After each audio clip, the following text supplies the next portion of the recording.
Bonjour et bienvenue dans un nouvel épisode de Comics Code, un épisode dans lequel on va parler de The Creature Commandos, la série originale qui était parue au début des années 80 dans les pages de la revue Weird War Tales. Alors, il y a 2 ou 3 semaines, je parlais de Creature Commandos présente Frankenstein, qui est sorti chez Urban Comics, et qui est un album avec, au sommaire, la mini-série Frankenstein de Grant Morrison et Doug Mahnke, ainsi que les premiers numéros de la série régulière Frankenstein Agent of Shade de 2011, de Jeff Lemire et Alberto Ponticelli. Et, en gros, je vous disais tout le bien que je pensais de ce titre.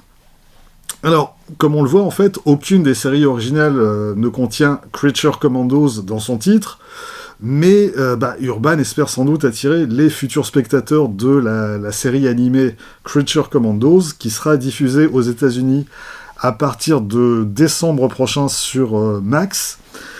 En France, par contre, je sais ni où ni quand ce sera diffusé. Si vous avez l'info, n'hésitez pas à la partager dans les commentaires. Et donc, je me suis dit que c'était l'occasion de revenir aux origines des Creature Commandos et de parler de leurs premières apparitions au début des années 80 dans Weird War Tales.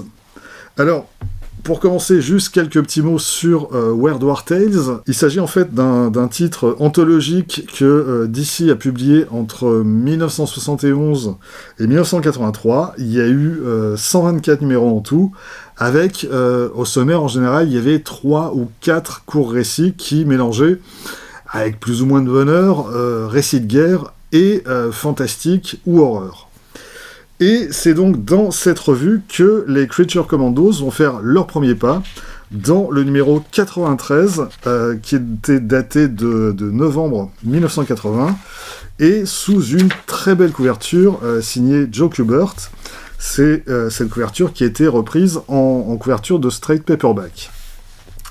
Les Creature Commandos ont donc été créés par John Mark de Mattéis au scénario, qui est, à l'époque, il est vraiment au tout début de sa carrière dans les comics, et on a Pat Broderick au dessin, ancré par John Celardo, et le tout sous la supervision de Len Wein. Et le premier épisode des Creature Commandos va nous présenter la création de ces personnages dans le cadre d'un projet militaire secret, le projet M, dirigé par le lieutenant Matthew Shrive. Alors, on est en 1942, et l'idée, c'est de mettre au point une arme qui soit capable, alors non seulement de combattre les nazis, mais surtout de les effrayer, et de jouer sur leurs peurs inconscientes les plus enfouies. Et les armes en question, ce sont 3 monstres, qui vont être créés en laboratoire. On a d'abord Warren Griffith, qu'on va transformer en loup-garou grâce à un sérum expérimental. Alors bon, on va découvrir très vite que le sérum est pas totalement au point, et que, en fait, Griffith ne maîtrise pas ces transformations, qui peuvent arriver, n'importe quand. Alors, concrètement, en fait, elles peuvent surtout arriver quand ça arrange le scénariste.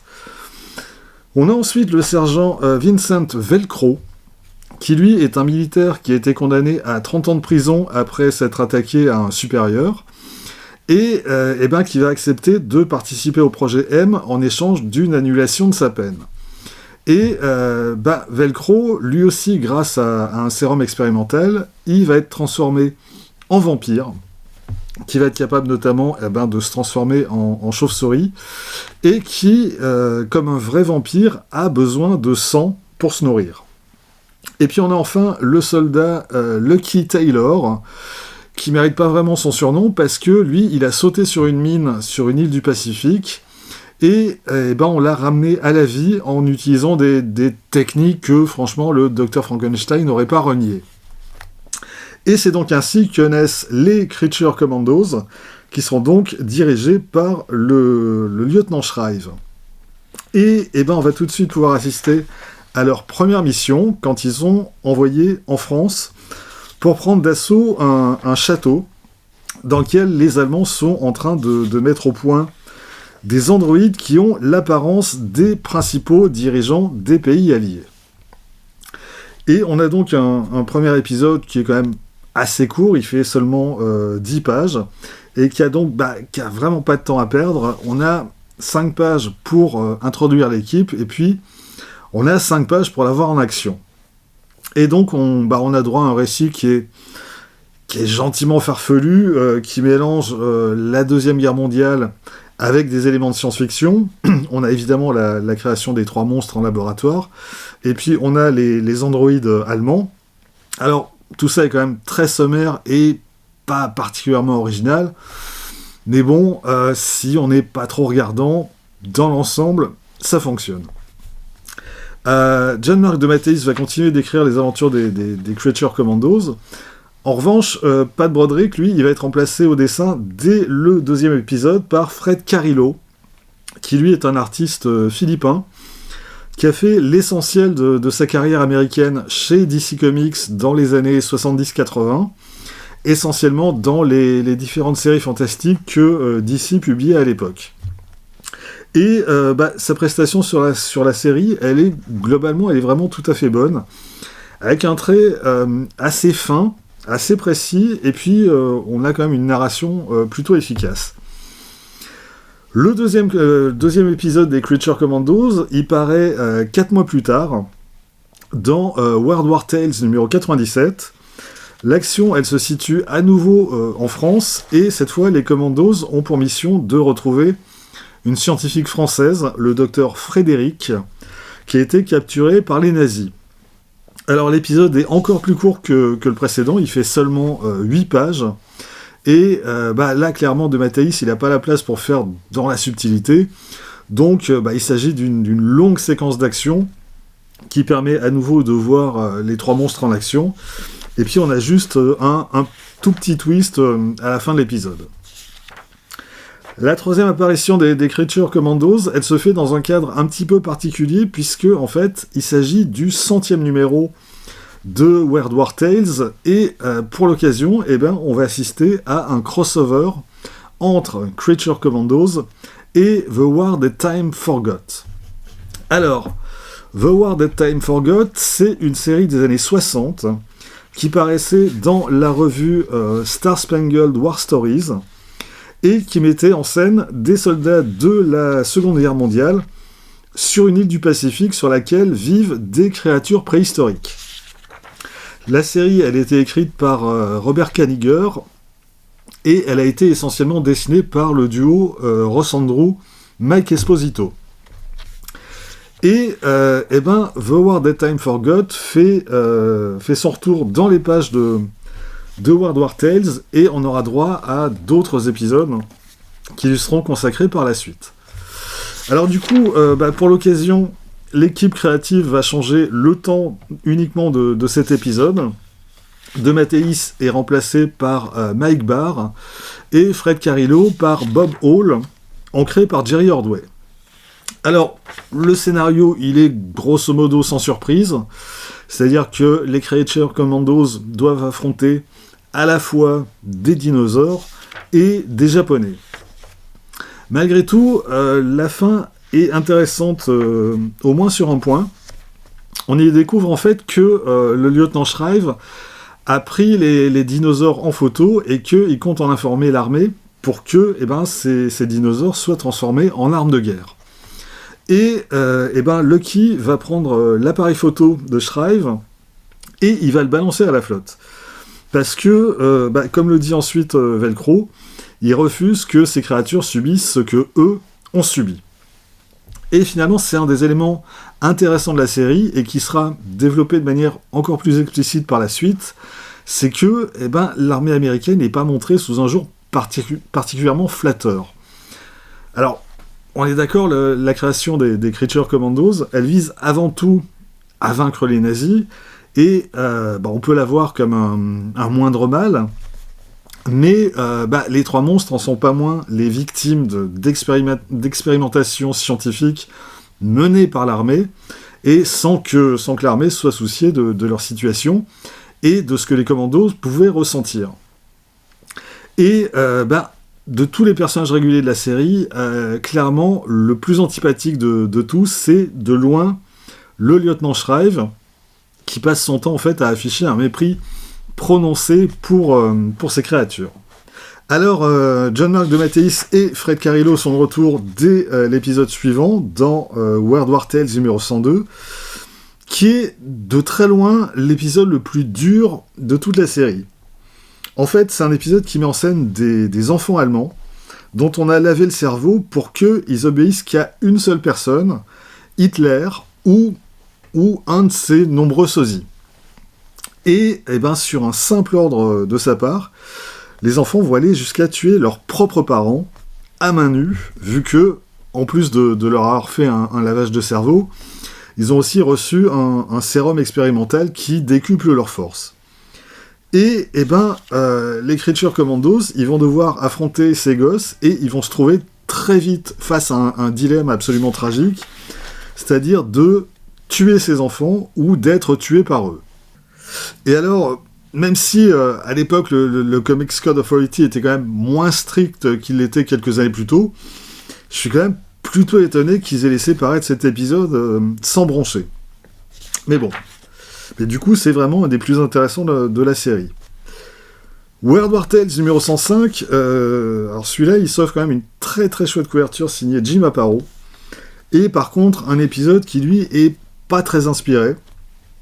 Les Creature Commandos, en fait, agissent cette fois sur le sol américain, dans un petit village ironiquement baptisé Freedom, mais dont les habitants sont en fait tous des sympathisants nazis. Et la mission des Commandos, c'est d'utiliser leur pouvoir pour effrayer la population et, en gros, pour leur faire passer l'envie de diffuser la propagande nazie sur le sol américain. L'épisode suivant, dans World War Tales numéro 108, c'est un épisode qui va marquer quelques changements dans la série. Enfin, presque. En fait, Shrive et les commandos sont capturés par les nazis et ils sont enfermés dans un camp de concentration. Et parmi les prisonniers, ils vont rencontrer le docteur Frédéric. Alors rappelez-vous, c'était déjà elle qu'ils étaient chargés de retrouver dans World War Tales numéro 97, donc presque un an plus tôt. Et on va comprendre assez vite que les commandos sont laissés capturer par les Allemands pour pouvoir atteindre le docteur Frédéric. Et ce qui explique du coup une séquence assez bizarre à laquelle on a assisté 2 pages plus tôt, où les Allemands ont capturé les commandos en utilisant des croix. Sauf que les créatures étant le résultat d'expériences scientifiques, y compris Velcro le vampire, les croix ont évidemment aucun effet sur eux. C'était donc une ruse, tout s'explique. Bon, mais en fait, là où l'épisode devient intéressant, c'est que les Creature Commandos n'ont pas pour mission de libérer le docteur Frédéric, ils ont pour mission de la tuer. Pour être sûr, en fait, que ses connaissances scientifiques tomberont pas entre les mains des nazis. Et c'est Lucky qui va se charger de la sale besogne. Et qui va tenter de se suicider juste après. Alors, sa tentative va évidemment échouer, vu que c'est quand même compliqué de se tuer quand on est déjà mort. Alors, au passage, les médecins qui opèrent sur lui vont en profiter pour lui greffer des cordes vocales, ce qui va lui permettre d'émettre quelques borborigmes. Autre changement du statu quo, Griffith, le loup-garou, qui va désormais contrôler ses transformations et qui va pouvoir changer à volonté. Sauf que, ces changements, ils vont être oubliés dès l'épisode suivant, qui voit arriver une nouvelle équipe sur la série. John Mark DeMatteis est remplacé par Robert Kanigher, Fred Carrillo par Dan Spiegel, et au poste d'éditeur, Len Wein est remplacé par Julius Schwartz et son assistant E. Nelson Bridwell. Et c'est un changement qui est tout sauf anodin.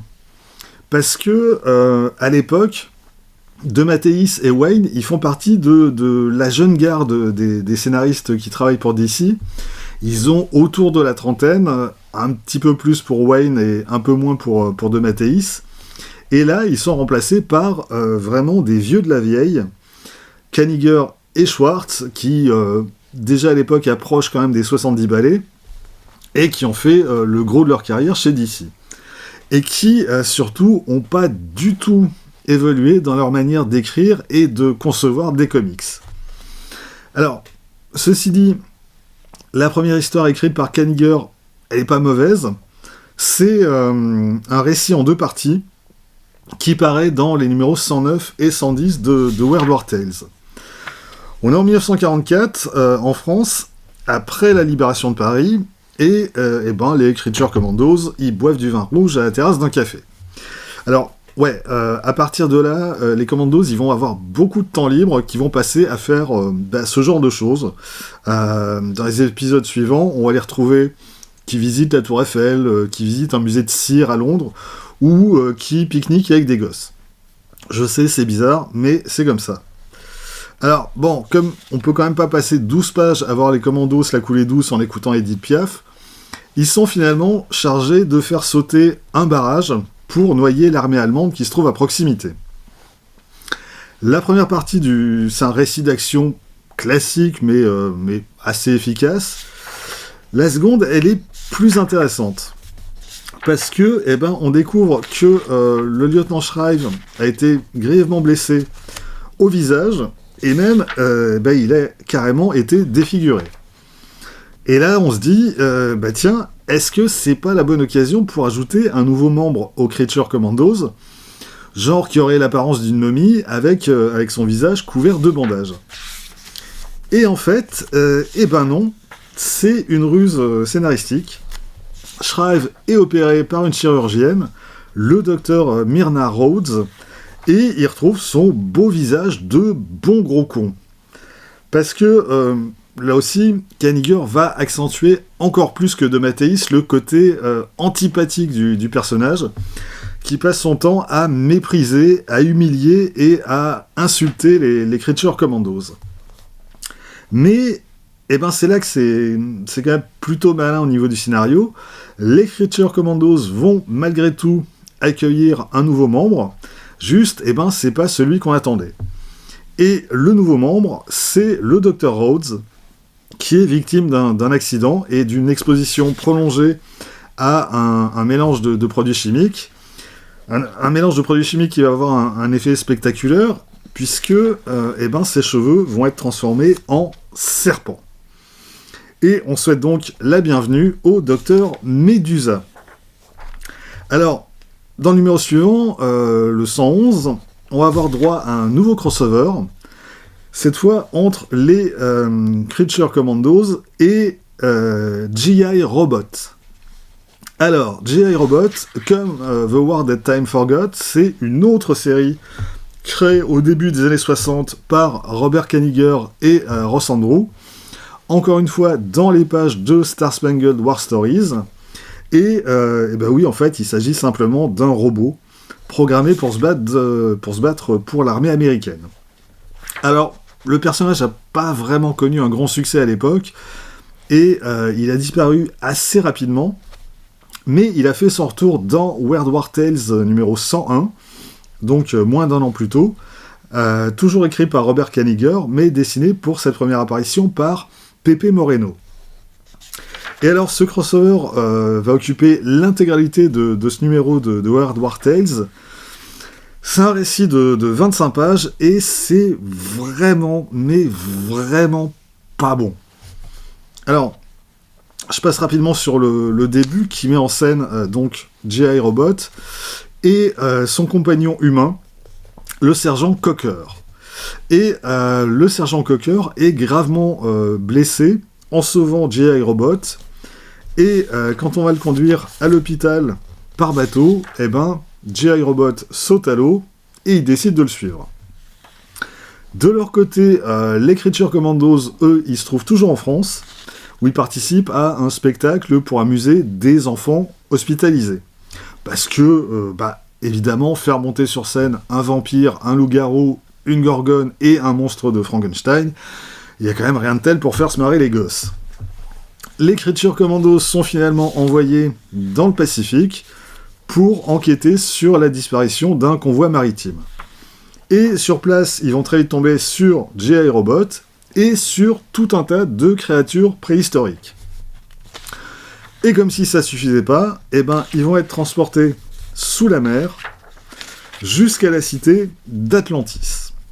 Atlantis, dont les habitants sont les véritables responsables des attaques qu'a subies la marine américaine. Et alors, 2 pages avant la fin, coup de théâtre, on découvre que les habitants d'Atlantis sont des robots. Alors, en fait, on le découvre pas vraiment parce que, en fait, on le savait déjà depuis la couverture. Et dans le genre je nique la chute de ma propre histoire, franchement, on peut quand même difficilement faire mieux que ça. Bref, le scénario est complètement con. Alors, dans les années 50, ça passait, mais là, on est quand même en 1982, et vraiment, à l'époque, ce genre d'histoire, ça fait vraiment tâche. Et y compris parmi les publications d'ici, qui étaient quand même, à l'époque, en train de se réinventer, et de commencer à rattraper leur retard sur les meilleures séries Marvel. C'est là qu'on a, on a des titres vraiment intéressants comme évidemment les Teen Titans de Wolfman et Perez, la Légion de Levitz et Giffen, où on a le début de Camelot 3000 de Mike Barr et Brian Bolland. Mais bon, ça va pas empêcher Herbert Kaniger, avec la bénédiction de Julius Schwartz, de continuer à pondre le même genre d'ineptie dans les épisodes suivants. Et l'épisode suivant, justement, il se déroule juste après la bataille de Kasserine, en Tunisie, une bataille qui a eu lieu début 1943. Alors je rappelle quand même que le premier épisode écrit par Kaniger, il commençait à Paris, après la libération de la ville, donc après août 1944. C'est dire si vraiment Kaniger, il en a rien à foutre de ce qu'il est en train d'écrire. Et d'ailleurs, ça continue dès les pages suivantes, puisque les Creature Commandos vont partir de Kasserine et ils vont marcher jusqu'en Égypte. Soit une petite promenade d'à peu près 2000 km. Écoute, pourquoi pas. Alors, bon, tant qu'ils sont là, ils vont trouver une ouverture dans une pyramide. À l'intérieur, à côté d'une momie, ils vont trouver une jarre remplie de vin. Ma foi, pourquoi pas. Du vin qu'ils vont boire, évidemment, parce que 2000 km à pied à travers le désert, ça donne soif. Et du coup, les commandos, ils vont se mettre à rétrécir pour devenir minuscules, à part le docteur Medusa, qui est quand même moins conne que les autres, et qui, elle, a pas touché au vin. Mais bon, même miniaturisé, ça va pas empêcher les Creature Commandos d'attaquer les nazis et de leur foutre une branlée, après quoi, ils vont retrouver leur taille normale. Alors, au passage, c'est le dernier épisode dessiné par le pauvre Dan Spiegel, qui méritait vraiment pas ça, et qui aura en plus fourni un travail très correct tout du long, même si, on ne le sent quand même pas particulièrement inspiré par ces histoires, et honnêtement, on le comprend. Spiegel va aller bosser sur une autre série d'ici, située elle aussi pendant la Deuxième Guerre mondiale, et qui va être relancée fin 1982 avec Mark Evany au scénario, Black Hawk, mais voilà, ça c'est une autre histoire. Du coup, dès l'histoire suivante, dans World War Tales numéro 114, c'est Fred Carillo qui est de retour au dessin, et qui va continuer dans la lignée de ce qu'il faisait précédemment, c'est-à-dire une chouette prestation dans l'ensemble, et il faut quand même au moins ça pour faire avaler la pilule au lecteur. Alors dans cet épisode, les Creature Commandos se font passer pour un spectacle de cirque itinérant qui fait la tournée des camps de concentration pour distraire les gardes nazis. Et ouais, on a quand même le droit de grincer un petit peu les dents en entendant ce speech. Alors, en réalité, ils sont à la recherche d'un scientifique français capturé par les nazis. Tiens, ça aussi, ça me rappelle un autre épisode dont on a déjà parlé. Sauf que là, en fait, il n'y a pas de dilemme moral comme chez De Matteis. Il libère le scientifique et tout est bien qui finit bien. Dans World War Tales numéro 115, c'est le retour de G.I. Robot. Alors en fait, il s'agit d'un nouveau G.I. Robot, le numéro 2. C'est marqué sur son casque. Et pourquoi numéro 2 ? Parce que le précédent a été détruit en permettant aux Creature Commandos de fuir Atlantis. Et on retrouve aussi le sergent Cocker, le soldat qui accompagne G.I. Robot dans ses aventures et qui avait été blessé dans l'épisode précédent. Alors, les Creature Commandos, eux, ils sont clairement là pour faire la figuration, parce que toute l'intrigue tourne autour de G.I. Robot, qui est gravement endommagé au combat, à qui d'ailleurs le sergent Cocker fait du bouche à bouche, parce que bon, voilà, il a un comportement tellement humain qu'on pourrait s'y tromper. Et puis G.I. Robot est envoyé à l'hôpital des robots, où les Creature Commandos viennent lui rendre visite et lui apportent même des fleurs, parce que voilà, ça fait toujours plaisir à un robot de recevoir des fleurs. Et puis, une fois remis sur pied, G.I. Robot va rencontrer une princesse anglaise, une princesse aveugle, qui du coup va tomber amoureuse de lui. Bah, bien sûr, comme elle peut pas le voir, elle est persuadée qu'il est humain. Bon, alors, quand même, G.I. Robot, il parle pas non plus. Mais du coup, il dit jamais de conneries. Et à mon avis, c'est sûrement ça qui a séduit la princesse. Et tout ça, ça dure pendant 25 putains d'interminables pages. Heureusement, encore une fois, on a Carrillo au dessin, parce que sans quoi, vraiment, mais il y a de quoi s'arracher le cerveau, tellement c'est con. Alors, je vais aller très vite sur les derniers épisodes, parce que, de toute façon, côté scénario, il n'y a rien à sauver. Dans le numéro 116, les Creature Commandos entrent dans un ancien temple romain à la recherche d'un arsenal allemand, et ils y rencontrent Inferna, la déesse des flammes. Voilà. Dans le 117, là, comme ils en ont marre que tout le monde les traite comme des monstres, ils décident d'aller à Lourdes. Je répète, ils décident d'aller à Lourdes en espérant qu'un miracle leur rende leur apparence originale. Je vous jure que j'invente rien, c'est pas moi, c'est Robert Kanigher. Et je vous promets aussi, il n'y a pas une once de second degré dans tout ça. Il écrit ça avec un sérieux absolu. Le 118, le principal intérêt, je trouve, c'est la couverture de Gil Kane, où il s'auto-parodie et il nous refait la couverture de Giant Size X-Men numéro 1.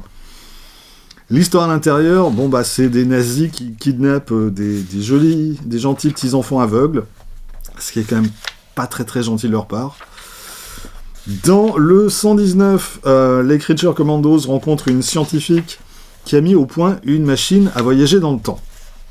Et là, les Creature Commandos se disent tiens, on n'a qu'à aller 1000 ans dans le futur, comme ça, la science, elle sera suffisamment avancée pour qu'on puisse redevenir comme avant.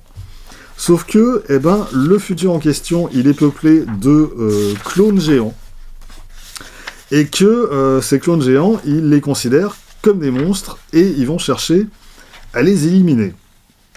Et donc, finalement, ils préfèrent revenir dans le présent, parce que les gens, ils sont quand même moins pires. Et puis, on a le numéro 121, où là, les nazis mettent au point des robots à forme humaine pour tenter d'éliminer les Creature Commandos.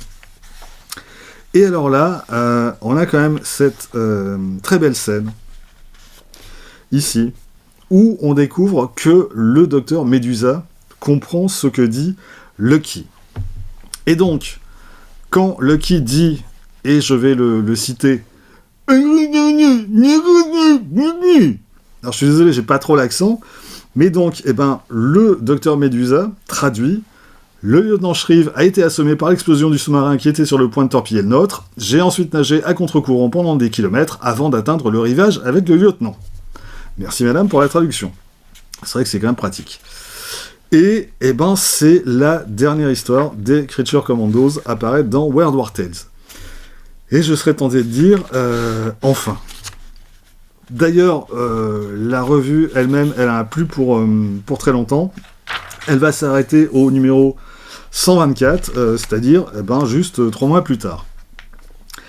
Un dernier numéro dans lequel on aura quand même une toute dernière page consacrée aux Creature Commandos, toujours par Kanigher et Carrillo, mais avec cette fois, et c'est assez incroyable, du second degré.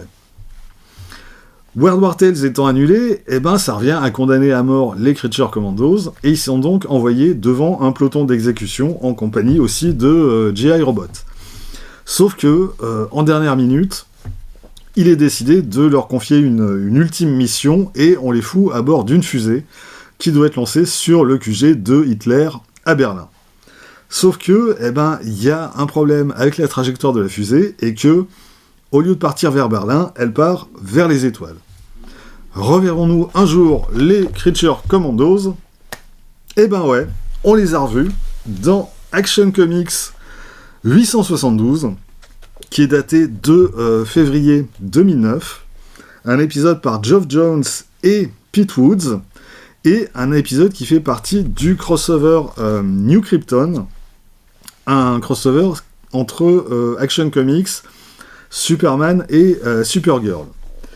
Et donc, dans cet épisode, on découvre que la fusée à bord de laquelle se trouvaient les Creature Commandos et G.I. Robot, elle a été interceptée par Brainiac, et que du coup, ils sont restés en stase pendant des décennies.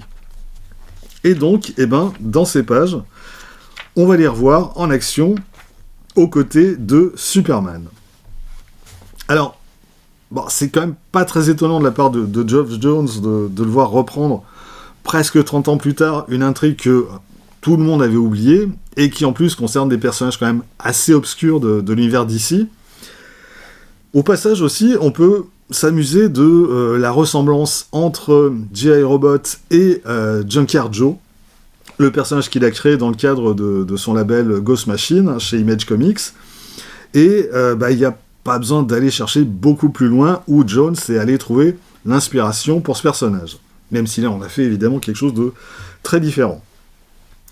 À côté de ça, la série originale Creature Commandos, elle en a inspiré une autre, une série de 2000 qui a duré que 8 numéros par Timothy Truman et Scott Eaton. Et puis donc, en 2011, il y a eu Frankenstein Agent of Shade, dont Urban a donc publié la première moitié, et qui est en gros la raison pour laquelle j'ai eu envie de faire une vidéo sur cette série.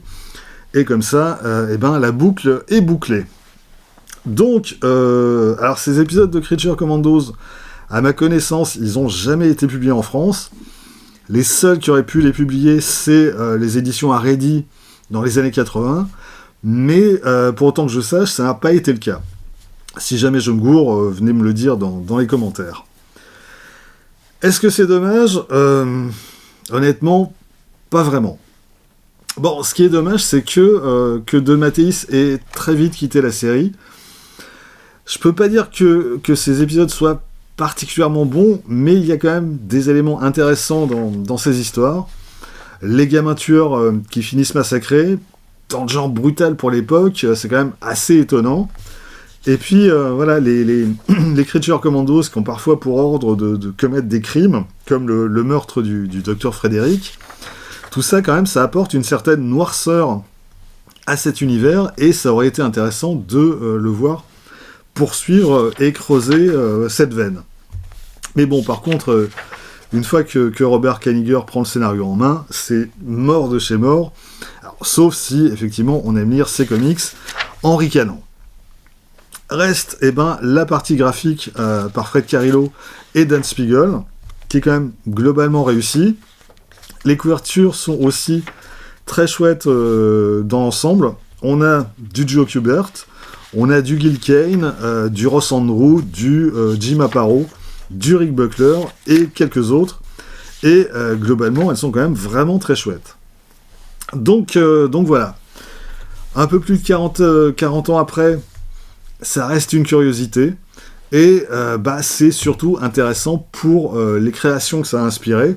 Et en particulier, encore une fois, Frankenstein, Agent of Shade. À noter, pour finir, que DC Comics vient de lancer en début de mois une toute nouvelle série Creature Commandos, sous son label DC Horror Presents. Alors, c'est écrit par David Dasmalkian, et c'est dessiné par Rezu Servas. J'avoue que ni l'un ni l'autre, ça me dit quelque chose. Bon, j'ai lu ce premier épisode, et c'est vraiment assez médiocre à tout point de vue, le scénar comme le dessin, donc a priori j'ai pas l'impression qu'il y ait grand chose à attendre de ce côté. Voilà, c'est tout pour aujourd'hui, rendez-vous très vite pour la suite. D'ici là, vous pouvez vous abonner à cette chaîne, laisser un commentaire, partager cette vidéo sur les réseaux sociaux, vous pouvez aussi retrouver les lectures de Quack Kent et de Bad Quack sur Instagram, avoir ainsi un aperçu du thème des prochaines vidéos. Vous pourrez aussi visiter la Maro Comics de Quack Kent, et vous pouvez surtout, lire des comics. Soyez sages et à bientôt.